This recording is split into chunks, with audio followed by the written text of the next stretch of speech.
नमस्कार। क्या आपने कभी आंख में लकवा होने के बारे में सुना है?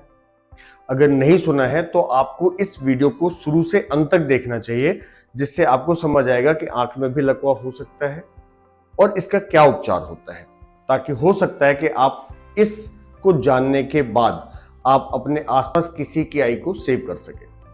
तो आमतौर पर लकवा का मतलब होता है कि जब कोई नर्व्स जो होती है, जो किसी मसल्स को ब्रेन से इनर्वेशन देती है उस काम को करने के लिए, जब उसमें किसी भी तरीके की चोट लग जाए या कोई इम्पिंचमेंट हो गया या उसके मल्टीपल कॉजेज होते हैं, जिसके बारे में हम ऑलरेडी इस पे वीडियो में बात करेंगे, जिसकी वजह से वो मसल्स काम करना बंद कर देती है। जब मसल्स काम करना बंद कर देती है तो वो ऑर्गन का जो मूवमेंट है वो रिस्ट्रिक्ट हो जाता है, जिसे हम आम भाषा में लकवा मारना कहते हैं।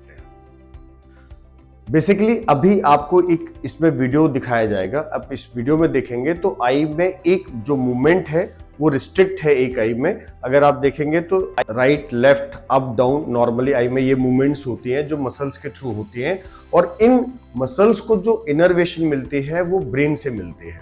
यानी कि इनको जो ब्रेन है वो इस तरह की इंफॉर्मेशन देता है कि आपको ये मूवमेंट करनी है, और जब उस पूरे सिस्टम में कहीं कोई प्रॉब्लम आ जाए तो वो मूवमेंट रिस्ट्रिक्ट हो जाती है।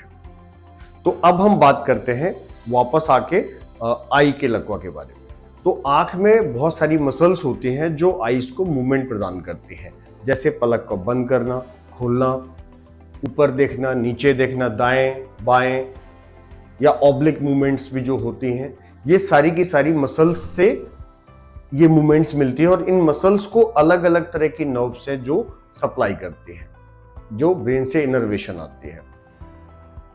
तो इसके बेसिकली सिम्टम्स क्या होते हैं, कैसे पता चलेगा कि ये लकवा हुआ है? तो उसके लिए सबसे जो बेसिक सिम्टम्स हैं, वो जो सबसे पहले दिखाई देने वाला लक्षण है वो है स्क्विंट, यानी कि तिरछापन। अगर आप देखेंगे तो नॉर्मल जब आई में हम ऐसे देखते हैं तो दोनों आईज की मूवमेंट साथ साथ होती है, बट अगर आप ऐसे पेशेंट्स में देखेंगे तो एक आई मूवमेंट कर रही होगी और एक रिस्ट्रिक्ट है, यानी कि तिरछापन है, और ये सडन होता है, यानी कि कल से हुआ या सुबह उठे तो तिरछापन था। अगर ऐसा किसी को लक्षण दिखाई देता है तो वो आंख का लकवा, या जिसको आम जो मेडिकल टर्म में पाल्सी कहते हैं, वो हो सकता है।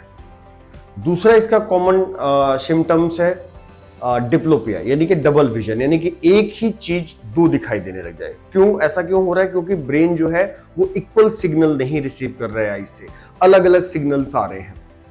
उनका जो सिग्नल्स पैरेलल आके मर्ज होना चाहिए वो नहीं हो रहा है, जिसकी वजह से ऑब्जेक्ट जो है वो डबल दिखाई देने लग जाता है। ऐसे पेशेंट्स को की पोजीशन चेंज करने की भी आदत होती है, क्योंकि वो उस चीज को फोकस करने के लिए अपनी जो सिटिंग पोजीशन है वो भी चेंज करता रहता है। ऐसे पेशेंट्स में आपको वॉमिटिंग और पेन जैसी कंप्लेंट्स भी हो सकती है। पेशेंट कंप्लेन कर सकता है कि उसको दर्द है या उसको वॉमिट हो रही है। तो ये एक कॉमन सिम्टम्स हैं जो आपको पेशेंट्स में दिखाई देते हैं।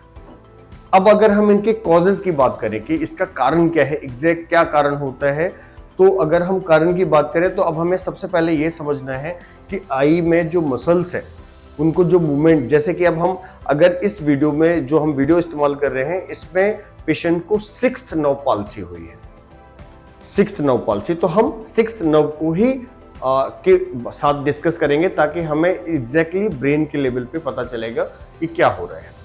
तो सिक्स्थ नर्व जो है ये हमारी लेटरल रेक्टस, यानी कि जो हम आई में टेम्पोरल साइड देखते हैं, जैसे अभी मैं आपको देख रहा हूँ, ये टेम्पोरल में देख रहा हूँ या मैं इधर टेम्पोरल देख रहा हूँ। तो टेम्पोरल जो मूवमेंट होती है ये लेटरल रेक्टस मसल्स के थ्रू होती है, और इस मसल्स को जो सप्लाई होती है वो सिक्स्थ नर्व, हमारी 12 पेयर ऑफ क्रेनियल नर्व्स होती हैं, जिसमें से जो सिक्स्थ नर्व होती है ये सप्लाई करती है।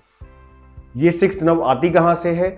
जो हमारा ब्रेन स्टेम होता है, उस ब्रेन स्टेम में जो पूंस होता है, पूंस न्यूक्लियस में से आती है, तो जो इसका एग्जैक्ट पॉइंट है वो पूंस और मेडुला का जंक्शन होता है, और ये आकर के वहां से ये आती है और दोनों आईज में लेटरल रेक्टस, यानी कि ऐसी उस मसल्स को सप्लाई करती है जो टेम्पोरल का मूवमेंट प्रदान करते हैं। हम इसको समझते हैं कि ये एग्जैक्टली प्रॉब्लम क्या क्या हो सकता है। तो अगर ऐसा पेशेंट आपके पास आता है तो जो सबसे पहला कॉमन कॉज है, जो ये बहुत रेयर कंडीशन है बट जो ज्यादातर पेशेंट्स जो हमें ओपीडी में मिलते हैं वो टॉक्सिसिटी की वजह से, जैसे कि अल्कोहल कंजप्शन बहुत ज़्यादा कर लिया या कोई और नशे की चीज़ ज़्यादा ले ली, उससे हो सकता है।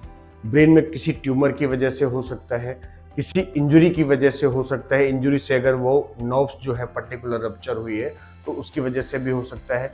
न्यूरोलॉजिकल डिसऑर्डर हो सकता है, या जो ब्लड का सर्कुलेशन है ब्रेन के लेवल पे, अगर वो प्रॉपर नहीं है तो उसकी वजह से भी हो सकता है।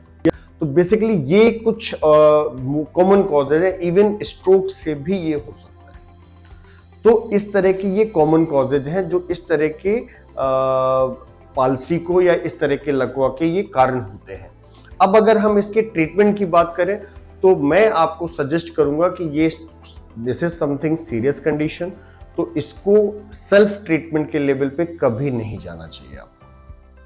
अगर आंख में लकवा हुआ है तो सबसे पहले आपको, चूंकि अभी तो ये डायग्नोज आप अपने लेवल पे तो कर नहीं सकते, तो कैसे होगा ये डायग्नोज?